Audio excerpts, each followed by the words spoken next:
வணக்க நண்பர்களே. விஷால் போன்ற ஆட்கள்கிட்டலாம் விஜய் அவர்கள் கொஞ்சம் கடுமையாக நடந்துக்கணும். விஜய் எப்போவுமே அமைதியாக சிரிச்ச முகத்தோடு இருக்கிறத பார்த்து விஷால் போன்ற ஆட்கள்லாம் ஒரு முதலமைச்சரை பார்த்து என்ன வேணாலும் கேட்கலாம் அப்படிங்கிற மாதிரி அவங்களுக்கு கொஞ்சம் தைரியம் வந்துருச்சோ அப்படிங்கிற மாதிரி நிறைய பேர் விஷாலை சாடிக்கிட்டு வராங்க. விஷால் போன்ற ஆட்களுக்கு இது தெரியாதா? ஏன் விஷால் திமுக ஆட்சி காலத்தில், அதிமுக ஆட்சி காலத்திலலாம் இந்த கேள்வி கேட்டிருக்க வேண்டியதானு சொல்லி ஆளாளுக்கு விஷாலை வறுத்தெடுக்கிறாங்க. தமிழக வெற்றி கழகம் தற்பொழுது தமிழ்நாட்டில் ஆட்சி அதிகாரத்தில் இருக்குது. அதாவது அதன் தலைவர் திரு ஜோசப் விஜய் அவர்கள் தமிழ்நாட்டின் முதலமைச்சராக தற்பொழுது செயல்பட்டு வராரு. இவருடைய ஆட்சி பொதுமக்கள்கிட்ட நல்ல பெயர் வாங்கிக்கிட்டு இருக்கு. அதாவது கடந்த 7 நாட்களாக விஜய் அவர்கள் செய்த செயலை பார்த்து பொதுமக்கள் நெகிழ்ந்து போயிருக்காங்க. ஒயின் ஷாப்பை 717 ஒயின் ஷாப்பை மூடுறது அப்படின்னு சொல்லி பல்வேறு திட்டங்களை செயல்படுத்தி பொதுமக்கள்கிட்ட இதுபோல் ஆட்சியை தான் எதிர்பார்த்தான்னு சொல்லி நல்ல பெயர் வாங்கிட்டு வராரு. தன்னுடைய அமைச்சரவையில் திரு ராஜ்மோகன் என்பவருக்கு பள்ளி கல்வித்துறையையும் அதோடு சேர்த்து தகவல் மற்றும் பொது தொடர்புத்துறை இலாக்காவையும் விஜய் அவர்கள் ராஜ்மோகனுக்கு ஒதுக்கியிருந்தார். இதில் தகவல் மற்றும் பொது தொடர்புத்துறை இலாக்கா சினிமா சம்பந்தமான விவகாரங்கள், விளம்பரம் மற்றும் செய்திகள் சம்பந்தமான விவகாரங்களை கவனிக்கிற இலாக்காவாக இருக்குது. அதனால் ராஜ்மோகனுக்கு என்ன அனுபவம் இருக்குது? இவர் சினிமா சம்பந்தமான விஷயங்கள் அவருக்கு எப்படி தெரியும்? அவருக்கு சினிமா சம்பந்தமான வலிகளையும் வேதனைகளையும் எப்படி அவருக்கு புரியும்? அதனால் சினிமா சம்பந்தமாக வலிகளையும் வேதனையும் புரியணும்னா திரு ஜோசப் விஜய் அவர்கள் சினிமாவிலிருந்து முதலமைச்சரானார். அந்த இலாக்காவை விஜய் அவர்களே வச்சுக்கிட்டா என்ன அப்படின்னு சொல்லி விஷால் அவர்கள் ஒரு கேள்வி எழுப்பியிருந்தாங்க. இந்த கேள்விதான் நடிகர் விஷாலுக்கு பொதுமக்கள் மத்தியில் கடும் எதிர்ப்பு கிளப்பியிருக்கு. அதாவது விஷாலுக்கு ஒன்றும் தெரியாதா? இதுக்கு முன்னாடி இருந்த திமுக ஆட்சியை பார்த்து இந்த கேள்வி கேட்க வேண்டியதானே? அப்போது சம்பந்தப்பட்ட தகவல் மற்றும் பொது தொடர்புத்துறை அமைச்சராக இருந்தவர் சினிமாவிலிருந்து வந்தவரா? அதுக்கு முன்னாடி அதிமுக ஆட்சியில் அமைச்சராக இருந்தவர் சினிமாவிலிருந்து வந்தவரா? அம்மையார் ஜெயலலிதா அம்மையார் அவர்கள் நடிகையாக இருந்து அதன் பிறகுதான் முதலமைச்சரானார். அவர் சினிமா இலாக்கா கவனிச்சாரா? அதுக்கு பதிலாக வேறு ஒரு ஆட்களை போட்டு அவர் கவனிக்கலையா? ஏன் கருணாநிதி ஆட்சி காலத்தில் பருதி இளம்வழுதி என்ற அமைச்சர் தகவல் மற்றும் பொது தொடர்புத்துறை அமைச்சராக இருந்தார். அவர் என்ன சினிமாவிலிருந்து வந்தாரா? ஆக மொத்தத்தில் விஜய் அவர்களை யார் வேணாலும் கேள்வி கேட்கலாம், ஏன்னா அவர் அமைதியாக சிரிச்சுக்கிட்டு போயிடுறாரு அப்படின்னு சொல்லி இவங்களை போல ஆட்களுக்கெல்லாம் தைரியம் அதிகமாக வந்துருச்சு.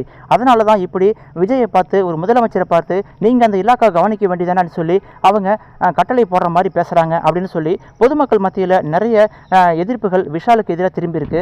அதோடு மட்டுமல்லாமல் விஷாலுக்கு இந்த அடிப்படை அறிவு கிடையாதா? அதாவது எத்தனை அமைச்சர்கள் இருந்தாலும் அத்தனை அமைச்சர்களும் முதலமைச்சருக்கு கீழே தான் இருப்பாங்க. ஒவ்வொரு அமைச்சரும் தனிப்பட்ட முறையில் டிசிஷன் எடுக்க முடியாது. அவங்க எல்லாரும் எந்த சம்பந்தமான கோரிக்கை வந்தாலும், எது சம்பந்தமான ஆக்ஷன் எடுத்தாலும் அது முதலமைச்சரோட மேற்பார்வையில் மட்டும்தான் எடுக்க முடியும். ஆக மொத்தத்தில் எல்லா துறைக்கும் விஜய் அவர்கள் தான் பொறுப்பு அப்படிங்கிற ஒரு அடிப்படை அறிவு கூட விஷாலுக்கு கிடையாதா? முதலமைச்சர் விஜய் அவர்கள் முன்னாள் நடிகர் என்பதாலேயோ, அவர் தனக்கு நெருக்கமான தோழர் என்பதாலேயோ இப்படிப்பட்ட கேள்விகளை பொதுமக்கள் மத்தியில், பொதுமக்கள் முன்னிலையில் வைக்கிறதுங்கிறது ஒரு நடிகருக்கு நல்லது கிடையாது. அவர் இப்போ உங்கள் நண்பர் கிடையாது, சினிமா துறை சார்ந்தவர் கிடையாது, அவர் பொதுமக்களுக்கானவர், ஒரு முதலமைச்சர். அவருக்கு என்ன மாதிரி ரெஸ்பெக்ட் தரணுமோ அதுபோல் ரெஸ்பெக்ட் கொடுங்க.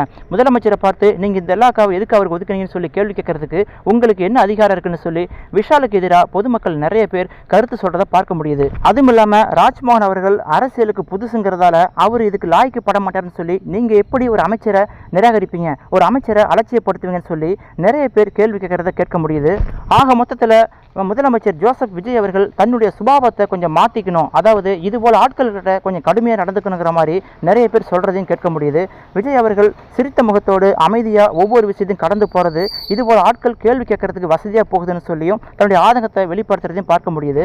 விஜய் அவர்கள் தற்பொழுது முதலமைச்சராக இருக்காரு. அவர் பொதுமக்களுக்கு என்னென்ன நலத்திட்டம் செய்யணுமோ அதில் தான் கவனம் செலுத்தணும். சினிமா துறையை பார்த்தா இவர் ஏற்கனவே சினிமாக்காரன், அதனால தான் சினிமாவுக்கு முக்கியத்துவம் தரான்னு சொல்லி ஒரு விமர்சனத்தை விஜய் மீது முன்வைக்கக்கூடும். அதனால் விஜய் அவர்கள் ஒரு இலாக்காவை ஒரு அமைச்சருக்கு ஒதுக்கினார்னா அதை திறம்படம் செய்யக்கூடிய ஒரு அமைச்சருக்கு தான் கொடுப்பாரு.